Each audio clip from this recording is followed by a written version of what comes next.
Hey guys, welcome to Frosting Your Gravy. Happy 4th of July everyone.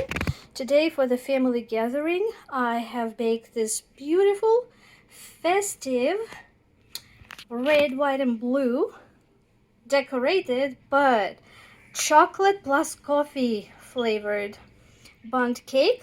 It's absolutely delicious. It's my favorite to bring to parties. And I'm sharing a recipe with you guys, all of my tips and tricks and secret ingredients, and I hope you guys enjoy. Happy 4th of July everyone.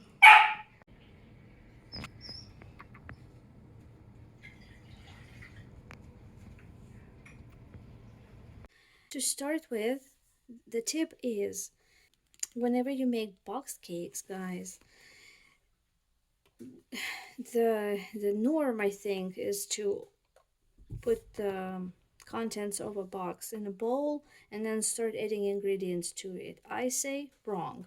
The right way to do it is to first mix all of your liquid ingredients and then start adding the dry. So I'm starting with 1 cup of vegetable oil going into my mixing bowl. Okay. And now one by one I am going to whisk in the eggs. Oops. Do this right here. All in total, we're going to need 4 eggs for this recipe. So that was first egg. And I'm not even breaking out my electric mixer today because my kids are still sleeping. And I am going to use this regular kitchen whisk. And it's totally going to work.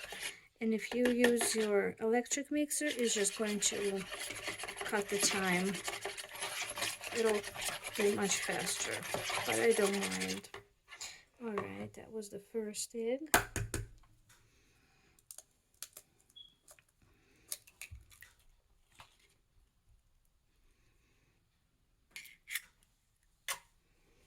Egg number 2. Whisk it in. Okay, that's pretty smooth. Going with egg number 3. By the way, my oven just preheated to 350 degrees.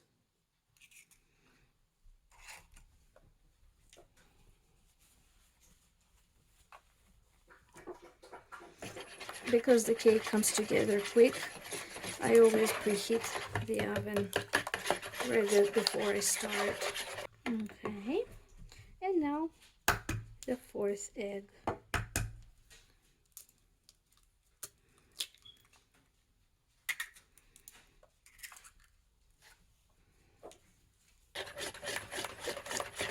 Alright, that's pretty smooth. The egg and oil are very well blended. So 4 eggs and a cup of oil. And now I'm going to start adding the dry mix.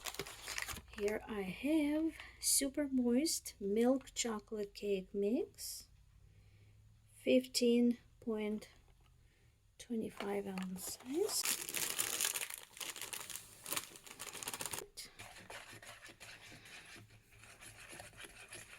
So I've added half a bag of that, and I'm going to mix and stir to combine the dry with wet.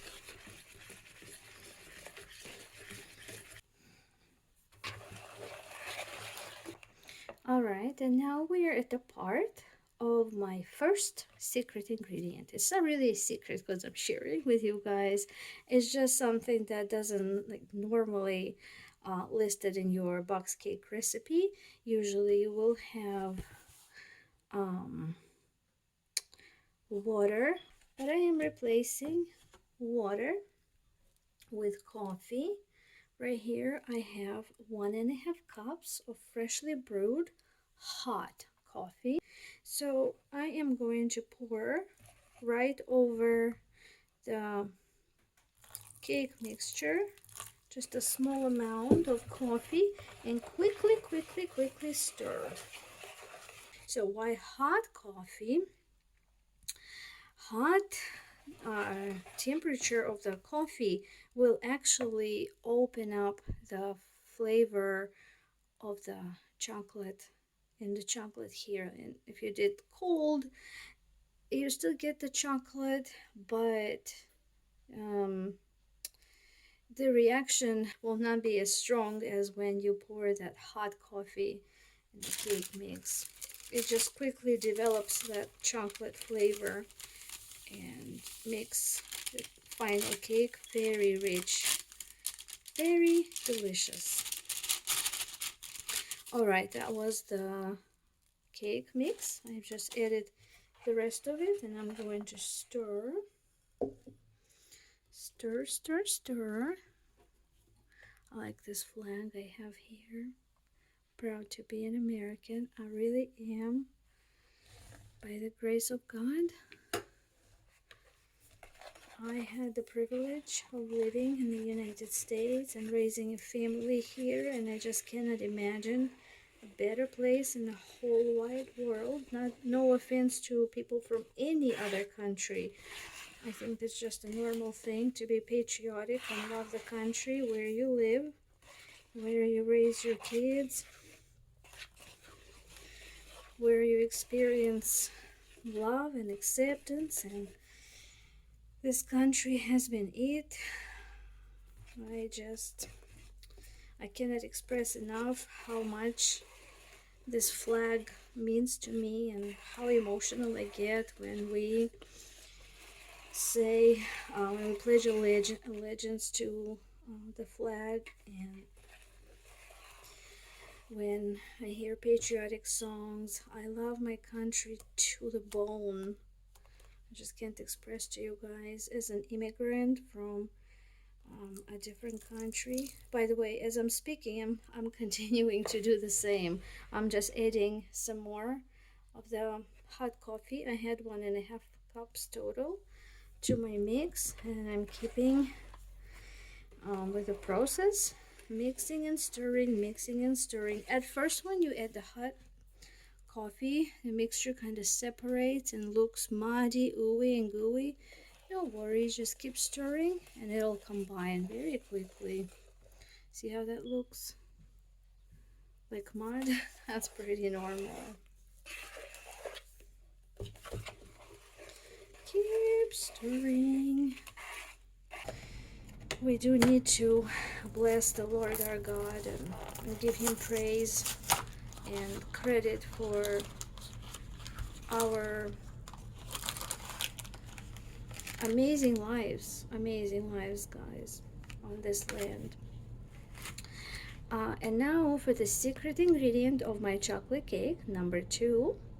First one being coffee. Second one, that's not typically in the chocolate coffee cake, but it is in mine, and hopefully you guys will adapt the recipe to make it yours and you'll do the same. My secret ingredient is using milk chocolate brownie mix. Yes, first one was by Betty Crocker. You can use whatever brand, off brand, doesn't matter, no judgment. This was milk chocolate cake mix. The second one is brownie mix. And I'm repeating the process. I shall cut it with scissors right here. Add half of it in.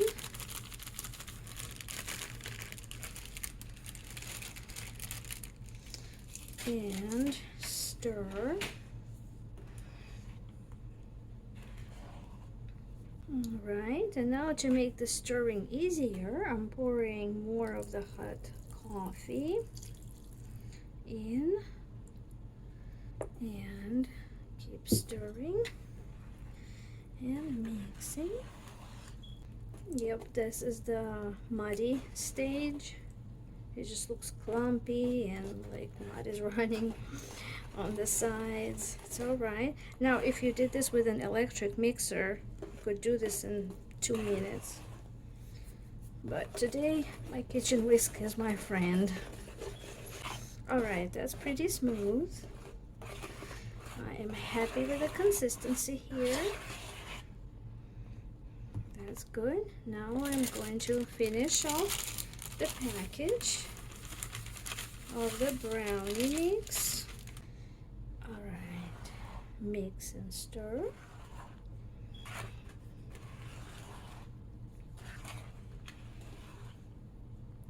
And I'm going to pour the rest of this hot coffee in and finish the stirring. Actually, guys, I'm going to save just a little bit. This is like quarter cup on the bottom here. I'm going to save it off to see if I will actually need it or not. I want to see the texture, the consistency after mixing this in.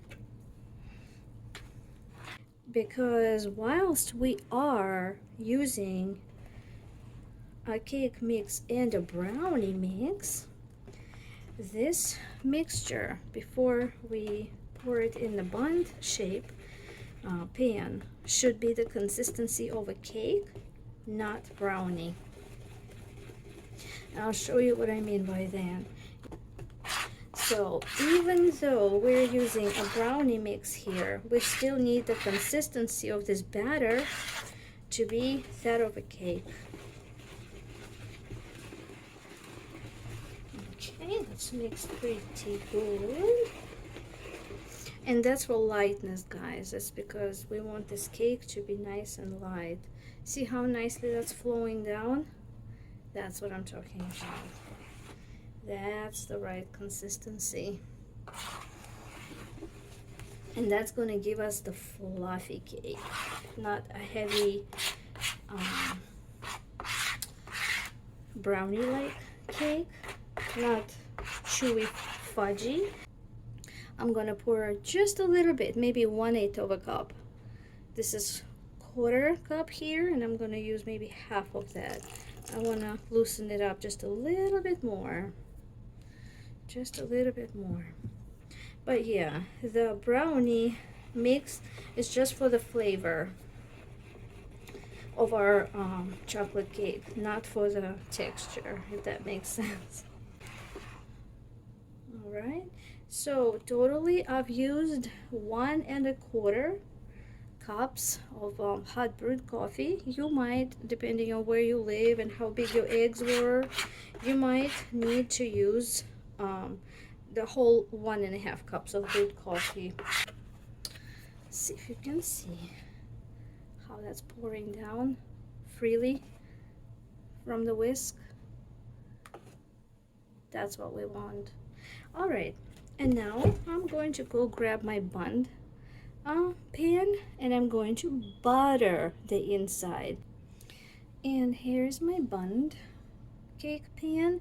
This is a larger one, and because we use 2 cake mixes, we do need to use the bigger one, otherwise it will explode over the top. So this is well buttered, and going to pour this in.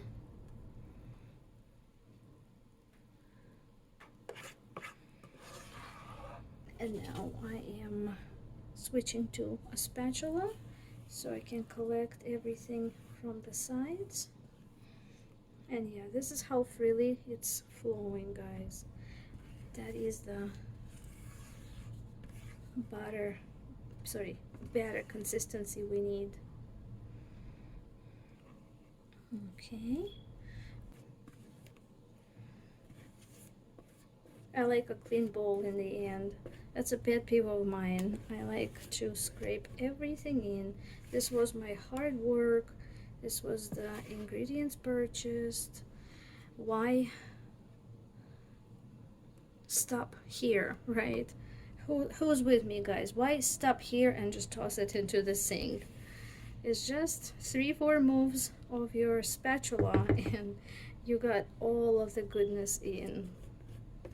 You with me? You bakers, tell me in the comments if you get what I'm saying. If you're the same way, or you just, that's good enough and toss the rest. No judgment, we're all different. But that's how I do it. So one thing now I'm going to do is shake this a bit to make it spread evenly, and bang a couple of times on the table to release bubbles. You see the bubbles rising on the top? Yep, there's the bubbles. Alright, and now I'm going to put this in the preheated to 350 degrees oven for it bakes between 45 and 55 minutes. Alright guys, so my cake has been actually baking for 1 hour. I told you between 45 and 55 minutes. At 55 minutes, this was still a little wet. So I gave it 5 more minutes, and after an hour, inserting the toothpick in to all the way till I fill the bottom with my toothpick. It's a really long one actually. It's not a toothpick, it's like a wooden skewer. And here we are. That's just a crumb. It's completely dry. As you can see, it's not sticking to it. So I have a dry skewer, and I am going to pull this out, let it cool, and excuse me, and I'll show you how I do my frosting. Our cake is out of the oven.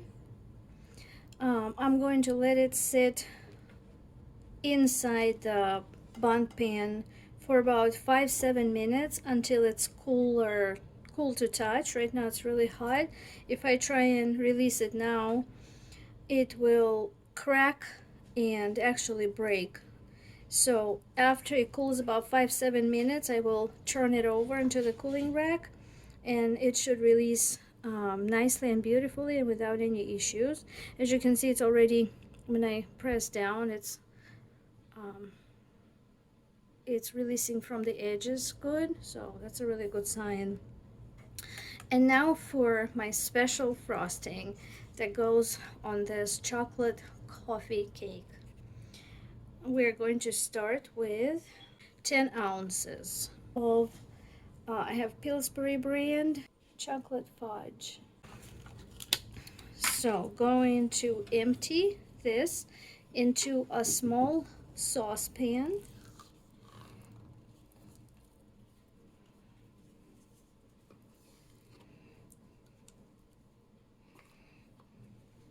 We're going to melt this fudge so we can then pour it over the top of the Bundt cake. So to the 10 ounces of chocolate fudge, add an ingredient that's going to be that extra delicious flavor of coffee, and that's 1 tablespoon of Kahlua rum and coffee liqueur. Shake, shake, shake. And 1 tablespoon, measuring out and pouring in. As you can see right now, this is still ooey gooey. At this point, there's no sense in adding more than a tablespoon of liqueur, because what we need to count for is this fudge melting on the stove. So taking this to my stove on low heat for a few minutes. I want to share a tip with you guys on how to release this cake from the form, and something that's important to do is pay attention to this part right here in the center. Sometimes it gets stuck. So what I did is, like with my fingers, or if you can do it with a spatula, I slightly pushed that away from the center tube to release it, like that, because it was stuck. It rose up so high, it was actually like sticking to this part. So I released it there, and the next thing you would want to do is shake it. Okay, it's hot, so I'm trying to. It released beautifully, and now I'm going to bring that heated up fudge and pour it over, and I'll show you. All right, so here it is. The icing for this is rich chocolate fudge, 10 ounces, and 1 tablespoon of Kahlua, simmered on very, very, very low heat till the fudge melted up. Look how that's pouring. I'm going to do my best to show the texture. Yeah, that's very liquefied, and that's what we want. And now I'm going to slow start pouring the fudge over the top of the cake, trying to cover, going all around and around and around, and each time I'm getting more and more and more to the edge with each passing, so it drips down to the sides and covers the sides. That's gonna be so delicious. And guys, if you're concerned about bringing this particular cake to family parties with kids, I say do not worry at all, because we did heat up this frosting for a couple of minutes, simmered, so all of that Kahlua, the alcohol, actually evaporated out of it, so it's actually totally safe for the kids. Do not worry. From 1 tablespoon of that coffee liqueur, no kids will be drunk at the party, because heated up alcohol evaporated. And so now I'm just covering the cake on all sides, all around, till I'm happy with how it looks, and then it's ready to be put under a lid to protect from drying out, and ready to serve.